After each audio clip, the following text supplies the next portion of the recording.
Здравейте! Днес ще ви представим стихотворението «Две хубави очи». То е написано от българския поет Пеел Яворов.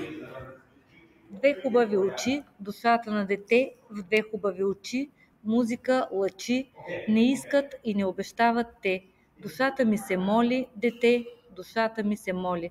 Страсти и неволи ще хвърлят утре върху тях, булото на срам и грях, булото на срам и грях не ще го хвърлят върху тях, страсти и неволи. Душата ми се моли, дете, душата ми се моли. Не искат и не обещават те. Две хубави очи, музика, лъчи в две хубави очи, душата на дете.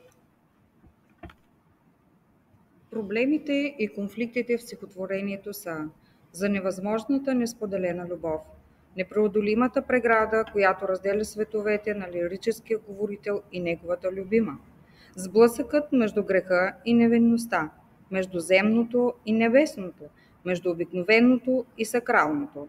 Стихотворението «Две хубави очи», вечно противоречие и вечна тревога. Упражнение за самостоятелна работа. Стихотворението «Две хубави очи» използва символични образи, за да внуши определени идеи и човешки състояния. Определете приблизително значението на основните символични образи.